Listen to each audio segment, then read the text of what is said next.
ನೆತ್ತರ ಸಿಂಹಾಸನ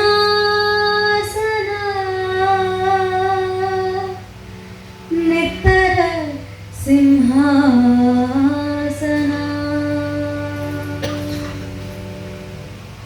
ಕರ್ಣ ಇಲ್ಲ ಕರ್ಣ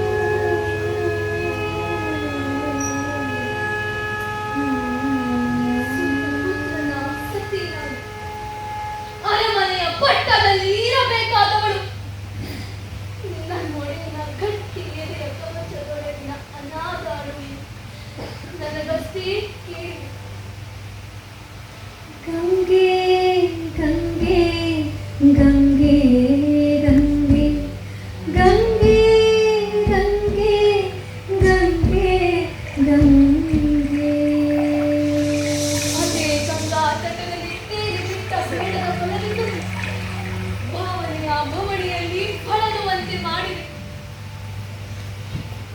ರಾಜಮಾತೆ ಸಂಯಮ ತಾಳ್ಮೆಯೊತ್ತ ನಿಮಗೆ ಆ ಒಂದು ದಿನ ಕುತೂಹಲ ತಣಿಸಲಾರದೆ ಸುಮ್ಮನಿರ ಬಾರದಿದ್ದೆ. ಜಗವನ್ನೇ ಬೆಳಗಿಸುವ ಸೂರ್ಯ ಪುತ್ರನಿಗೆ ಪುತ್ರನೆಂಬ ಹೆಸರು, ಜಾತಿ, ಧರ್ಮ, ಕರ್ಮ ಮಣ್ಣು ಬಿತ್ತು ನಿಮಗೆ. ನಮ್ಮ ಒಡೆಯನಿಗೆ ಅವಮಾನವಿರಲಿ. ಅವಮಾನ ಮಾಡಿದರು. ನೊಂದದ್ದು ಯಾರಿಂದ ತಾಯಿ, ಯಾರಿಂದ?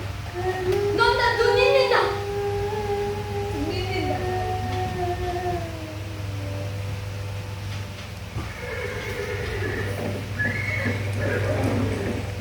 ಓಡಿಸುವ ಪುತ್ರನಿಗೆ ಯುಕ್ತ ವಿದ್ಯೆ ಹೇಳಿಕೊಡದ ನಿಮ್ಮ ರಾಜ ಗುರುವಿನ ಸ್ವಾರ್ಥ ನಿಲುವಿಗೆ ಧಿಕ್ಕಾರ ಎನ್ನದು. ಆದಿ ಅನಾದಿ ಕಾಲದಿಂದಲೂ ಬರೀ ಶೋಷಣೆಯೇ ನಿಮ್ಮದು.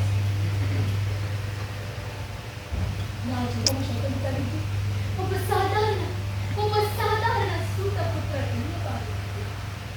ವಿದ್ಯೆ ಒಳಿತಲ್ಲವೇ? ಸೂತ ಪುತ್ರ ವಿದ್ಯೆ ಕಲಿಯಬಾರದಿದ್ದೆ ರಾಜಮಾತೆ.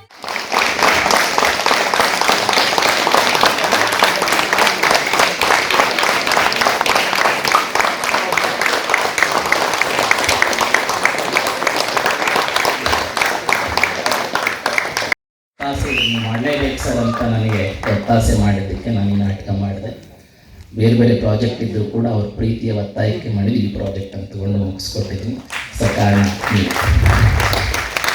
ಮುಂದೆ ಬನ್ನಿ ಸಚಿನ್ ನನ್ನ ಜೊತೆ ಪಾಪ ಯಾವಾಗಲೂ ಬಂದು ಡಿಸ್ಕಷನಲ್ಲೆಲ್ಲ ಭಾಗಿಯಾಗ್ತಾ ಇದ್ವಿ. ನಮ್ಮ ತಂಡದ ಮತ್ತೊಬ್ಬ ಸಚಿನ್ ಕೂಡ ನಮ್ಮ ಜೊತೆ ಯಾರು ಕೆಲಸ ಮಾಡ್ತಾರಲ್ಲ ಅಂತ ಅಣ್ಣನೇ. ಈ ನಾಟಕಕ್ಕೆ ಹಾಡುಗಳನ್ನು ಸಂಯೋಜಿಸಿ ನಿರ್ದೇಶನ ಮಾಡಿ ವಿನ್ಯಾಸ ಮಾಡಿದ್ದು ನಾನು ನಿಮ್ಮ ಬೇಗೂರು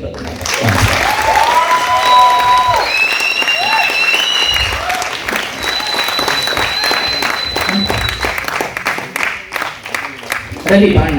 ನೀನು ಬೆಳಕಿನ ನೀನು ಮಾಡಿದಂಥ ಟಿ ಶರ್ಟ್ ಬರೀ ಚೆನ್ನಾಗಿದೆ ನೋಡಿ. ಇವನು ಅದೇ ನಮ್ಮ ಕಾಲೇಜಿನ 14 ವರ್ಷದ ಹಿಂದಿನ ವಿದ್ಯಾರ್ಥಿ. ರಂಗೋಲಿಯಿಂದ ಬದುಕನ್ನು ಕಟ್ಕೊಂಡಿದ್ದಾನೆ. ಲೈವ್ ಡಿಸೈನ್ ಅಂತ ಹೇಳಿದ್ದೇವೆ.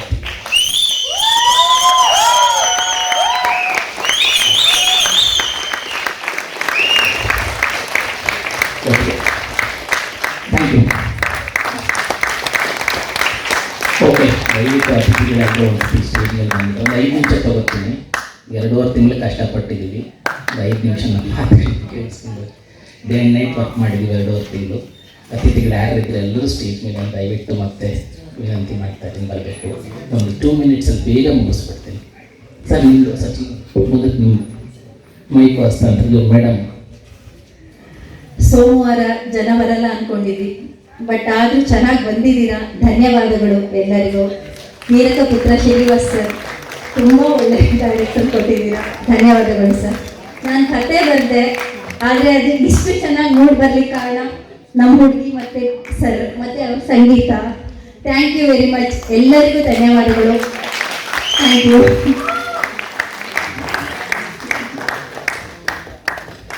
ಅಶೋಕ್ ಅವರೇ ಕಲಾಗ್ರಾಮ ಆಡಿಟೋರಿಯಂ ಸಿಸ್ಟರ್ ದಯವಿಟ್ಟು ಬನ್ನಿ.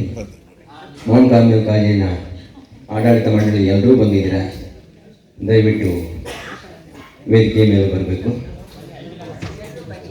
ನಮ್ಮ ಮೌಂಟ್ ಕಾರ್ಮೆಲ್ ಕಾಲೇಜಿನಲ್ಲಿ ಕನ್ನಡ ಸಂಘ ಸುಮಾರು 65 ಅಸೋಸಿಯೇಷನ್ಗಳಿದ್ದಾವೆ. ಎಲ್ಲ ಟ್ಯಾಲೆಂಟ್ಗಳನ್ನು ಆಯ್ಕೆ ಮಾಡಿಕೊಂಡಾದ್ಮೇಲೆ ಉಳಿದದ್ದು ಚೂರುಪಾರು. ಸುಮಾರು 1200 ಜನ ವಿದ್ಯಾರ್ಥಿನಿಯರು ಇದ್ದಾರೆ.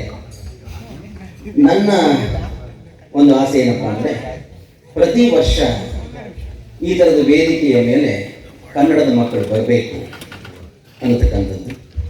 ಈ ಸಲ ಸುಮಾರು 250ರಿಂದ 300 ಜನ ವಿದ್ಯಾರ್ಥಿನಿಯರನ್ನು ಕನ್ನಡ ಸಂಘ ಅಥವಾ ಕನ್ನಡೋತ್ಸವದಲ್ಲಿ ತೊಡಗಿಸಿದ್ದು. ಎಲ್ಲ ಇದೇ ಥರದ ಪ್ರತಿಭೆಗಳು. ರಘುನಂಚಾರೆ ಪ್ರತಿ ವರ್ಷ ಬರ್ತಾರೆ. ಕಳೆದ 5 ವರ್ಷಗಳಿಂದ ನಮ್ಮ ಕಾಲೇಜಿಗೆ ಬರ್ತಾ ಇದ್ದಾರೆ. ನಮ್ಮ ಕಾಲೇಜಿನ ಆಡಳಿತ ಮಂಡಳಿ ಎಲ್ಲ ರೀತಿಯ ಪ್ರೋತ್ಸಾಹವನ್ನು ಕೊಡ್ತಾ ಬಂದಿದೆ. ಸರ್ ಹೇಳಿದ್ರು ಕನ್ನಡ ಸರಿಯಾಗಿ ಬರ್ತಿರಲಿಲ್ಲ ಅಂತ. ಹೌದು, ಆಕೆಗೆ ಸ್ಪಷ್ಟವಾಗಿ ಉಚ್ಚಾರಣೆ ಮಾಡಿ ಬರ್ತಿರಲಿಲ್ಲ. ಇವತ್ತು ನನಗೆ ಶಾಕ್ ಆಗ್ತದೆ, ಅಷ್ಟು ಅದ್ಭುತವಾಗಿ ನಟನೆಯನ್ನು ಮಾಡಿದ್ದಾರೆ. ಸೊ ನಾನು ಮತ್ತೊಮ್ಮೆ ನಮ್ಮ ಕಾಲೇಜಿನ ಆಡಳಿತ ಮಂಡಳಿಗೆ ಆಭಾರಿಯಾಗಿರ್ತೀನಿ.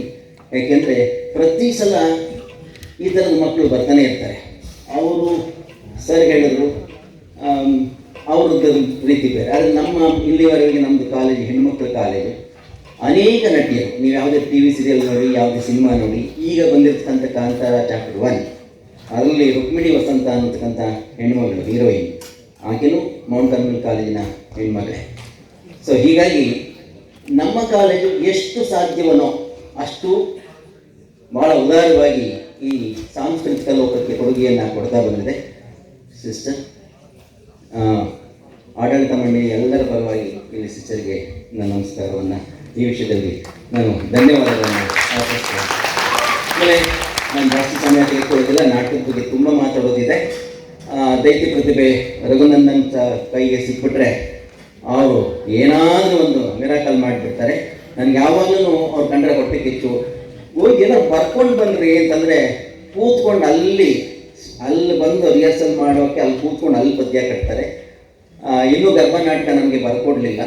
ನಮ್ಮ ಕಾಲೇಜಿಂದ ಅದನ್ನು ಪ್ರಕಟಪಡಿಸಬೇಕು ಅಂತ 2 ವರ್ಷದಿಂದ ಕೇಳ್ತಾ ಇದ್ದೀನಿ. ಆ ಗರ್ಭ ನಾಟಕವನ್ನು ಸುಮಾರು 10-12 ಕಡೆ ಕೇಳಿಬಿಟ್ರು. ನಾನು 3 ಕಡೆ ಮಾತ್ರ ಅದನ್ನು ಪ್ರದರ್ಶನ ಮಾಡಲಿಕ್ಕೆ ಸಾಧ್ಯವಾಯಿತು. ಇನ್ನು ಇವತ್ತಿನ ನಾಟಕ ವೃಷಾಲಿ, ಇದು ಮಹಾಭಾರತದ ಒಂದು ಸಣ್ಣ ಕಳೆದು ಹೋದ ಪಾತ್ರಗಳಲ್ಲಿ ಇದು ಒಂದು.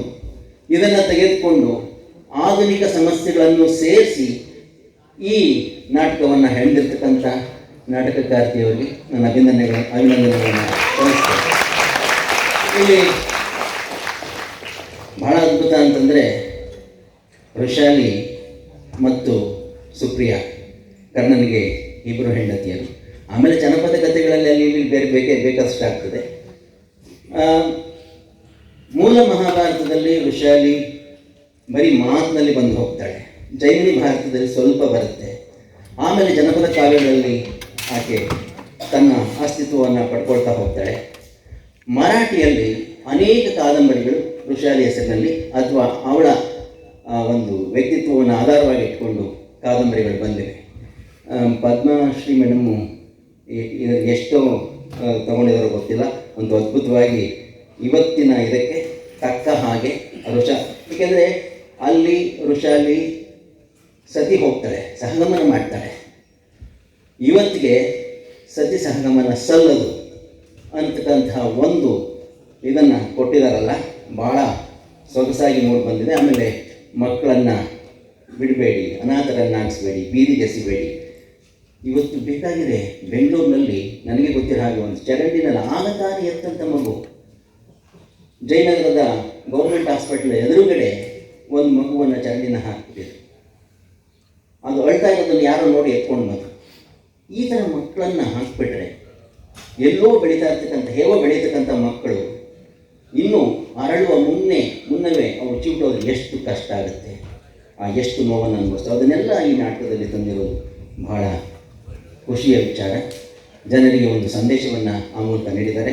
ನನ್ನ ಮಾತು ಜಾಸ್ತಿ ಆಯಿತು ಅಂತ ಅನಿಸುತ್ತೆ, ಇನ್ನೂ ತುಂಬ ಮಾತನಾಡಬೇಕು.